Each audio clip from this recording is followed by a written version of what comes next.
Hey guys, welcome to my channel. So, show and tell na naman tayo, bagong biling AR, no? Bumili naman ako ng AR. So, kung tatanungin nyo ilan na yung AR ko, di ko alam. Magkahiwalay pa yung 556 saka AR9. Tapos meron ako nag-iisang AR na 7.62 by 39.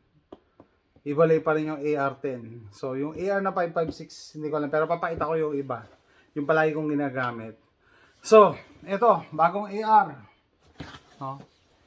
Palmetto. Suki ako ng Palmetto State Armory. Bakit? Kasi, napakamura niya. Plus, hindi ko makita talaga yung difference dun sa ibang brand. No? Yung kaklasiko or yung mga actually dalawang kaklasiko yun, isa taga Maryland, isa taga California, nag-message sa akin, sabi niya anong magandang AR ganyan ganyan, at tumitingin daw siya ng Daniel Defense. Sabi ko Daniel Defense napakamahal yan. Yung kaya niyang bilhin, di sige. Pero if you ask me anong pinakaiba ng Daniel Defense sa Palmetto State Armory, bakit napakamahal nun? Yung para sa akin yung coating. Yung coating, tsaka yung fit niya ng accessories ng accessories. Pero basically, isa lang ang function niyan. Tsaka isa din yung, ibig sabihin by function, yung mechanism niya. Isa lang yung mechanism niya. And, when it comes to AR-15, basically ayoko sabihin na parehas lang sila, pero hindi naman talaga sila parehas, no? Kasi ang difference nga lang nila is superficial para sa akin.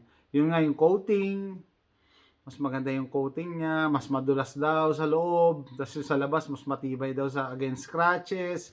Minsan hindi mo naman kailangan yun eh. Parang 1911, pare-pares lang naman ng 1911 in terms of actions, parts, interchangeable nga pag mil spec, 'di ba? Mil spec, military spec. Yung slide ng isang 1911, lipat mo sa isa. Pag pa same model, alam ko may mga government model, may mga ganun. Pero same model pa, dapat gagana yun, 'di ba? Palitan mo lang, pagpalitin mo yung spring, gagana pa rin. So similar with AR-15, mil spec ang niya, sukat niyan eh. Yeah, ang specs niyan. So ibig sabihin yung upper ipagpalit mo, yung lower pagpalit mo, yun, depende na lang talaga, no? So, depende na lang talaga sa budget mo. Kaya, bakit ako bumili ng another AR-15? Kasi, murang-mura, no? Murang-mura. Kung nanonood sa YouTube, show and tell lang to, nothing is for sale in this post. Nothing is for sale. Just want to show my new gun. Okay? So, yan, Palmetto State Armory. Yan. Made in the US of A. Yan, made in the US. So, unboxing na tayo. Tchanan! Ito siya. Ito ang AR-15. Ano yan? Yan ba ang AR-15 mo? Kalahati lang yan eh. Well, kasi sa US, ito yung considered na gun. Ito yung considered na barrel. The rest are accessories. Ano ibig sabihin nun? The rest, pwede mo siyang orderin. Dadalhin i-deliver sa bahay mo. And it just so happen na meron akong bakanting upper. Sabi, okay to cool na cool tong upper na to. Kasi ito yata yung first ko na upper na open sight. Hindi ako nag-open sight sa rifle eh. Lalo na sa 223-556. Bakit? Kasi nga, tumatanda na tayo, malabo na yung mata ko. Sa 100 yards, nahihirapan na ako eh. Pag open sight, so bakit ka magpapartida? Pero yun, all of my rifles naka optics siya. Ito, sabi ko, I'll keep it simple. Siya? Yan. Open sight siya. Yung traditional handle na sight system. Okay. Ito, nagulat nga ako eh. Kasi nakatago to eh. Okay pala, sabi ko, okay pala yung bolt, yung BCG nito, naka-fail 0. Fail 0 yan. Yan, madulas yan. Fail 0. Anyway, so, as part, tapos ito stainless barrel to. And mid-length profile. Mid-length, no? Hanggang dito yung gas block niya. Tapos bird cage lang, traditional na bird cage. Sabi ko, sige, bird cage ko para pwede ako maglagay dito ng bayonet kung gusto ko.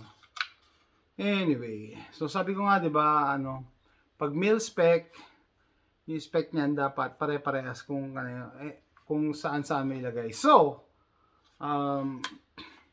eto at saka eto, pag dikitin natin, hindi ko pwede ipakita sa video kasi alam niyo naman si YouTube naging halatang halata ng anti-gun. And pinag-iinitan na nga ako yung last video ko ng TISAS dinemonetize no.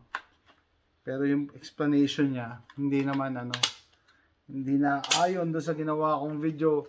Magic! Ayan na po siya, no. Sayang lang hindi match na tan yung yung upper ko. Pero okay lang. May sila naman nga ngayon upper kasi ang dami ko na wala nang paglagyan talaga. Okay? So,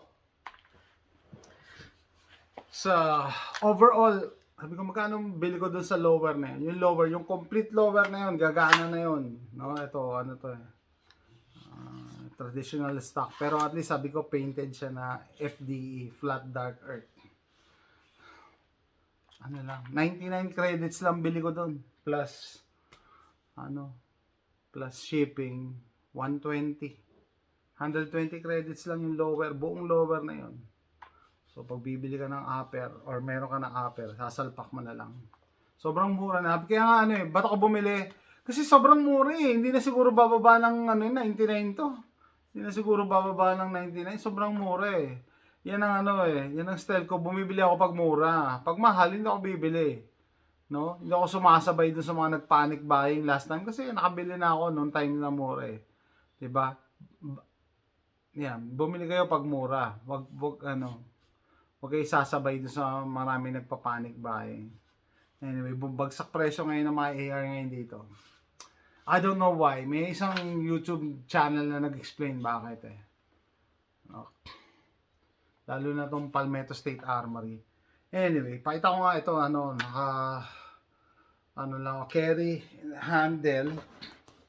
Ito palagi ako may nakaabang na ganito, which hindi allow sa Pilipinas na naman to kasi una-una hindi allowed ang 556223 sa Pilipinas ngayon kasi dahil sa Marawi tag 30 rounds to, 30, 60, wow!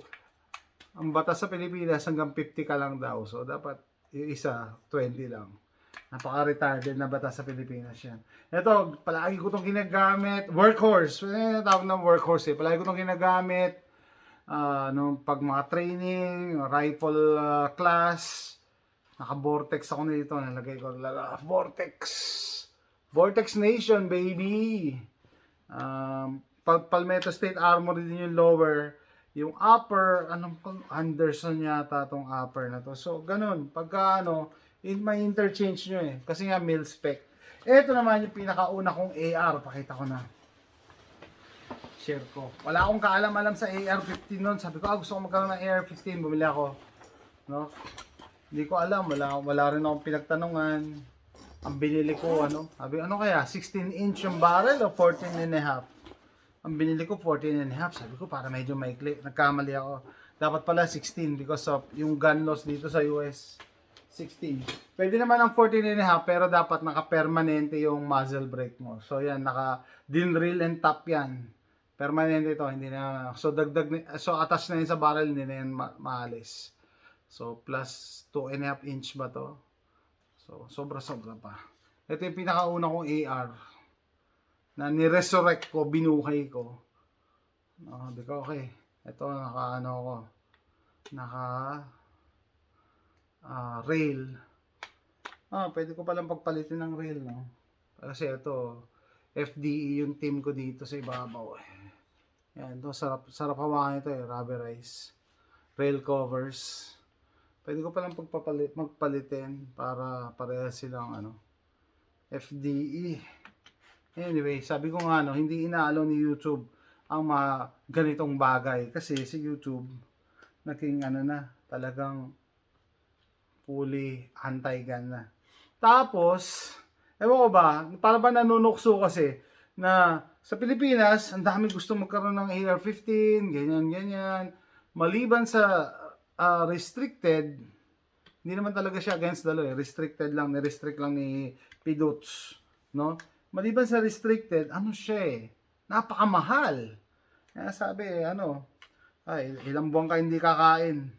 Kasi napakamahal, no? Ay, kailangan ko ng pin. Papalitin natin, syempre. Napakalis, kaya parang nainganyo ako bumili. Sabi ko, sa Pilipinas nga, gustong-gusto nila magkaroon ng ganyan. Tapos, tayo na nasa malayang lugar, ayaw mo. Sinasabihan ko yung mga taga-Texas Sabi ko, nasa Texas ka. Parang inaano mo yung sarili mo, binibigyan mo ng limitasyon. Kung kailan binigyan ka ng kalayaan, baliktad yung mga Pilipino nakatikim ng kalayaan, gusto pa rin ng i-restrict ng restrictions, no? Which is ironic.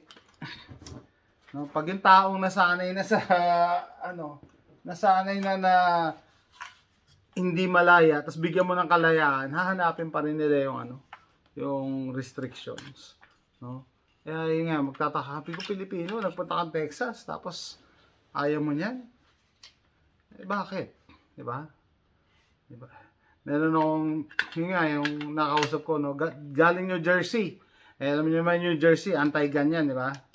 Nagpunta rito sa Texas. Sabi ko, bumili ka ng baril? Hindi pa, kasi maliit pa yung anak ko Ha?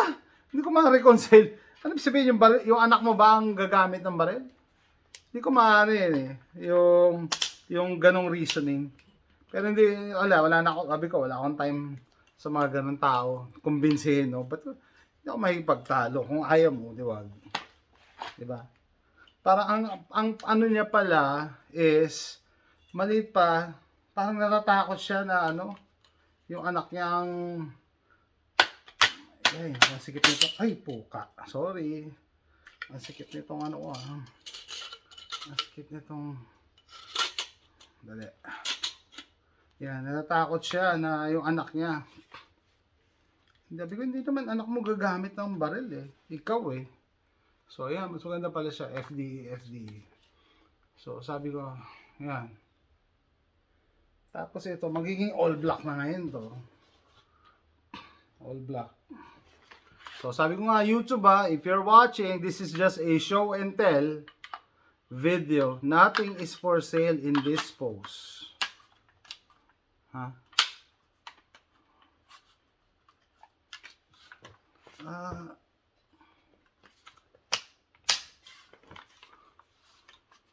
Yan, all black. Yung handle ko pala, OD Green. OD Green to, nakuha ko lang to ng murang-mura. Sabi ko, ikabit ko. Sarap sa kamay. CAA, yung grip. So, yun nga, sa Pilipinas, gusto mo ka AR-15 kasi bawal. Hindi against the law, pinagbabawal lang. Plus, kung allowed naman, napakamahal. Kasi ngalaga na ng used car. Samantalang ito, barya, mas mahal pa ang cellphone. Mas mahal pa. Sabihin niya iba, kaya pala maraming shooting dyan. Dahil parang cellphone. Tignan nyo naman yung population ng US, more than 300 million.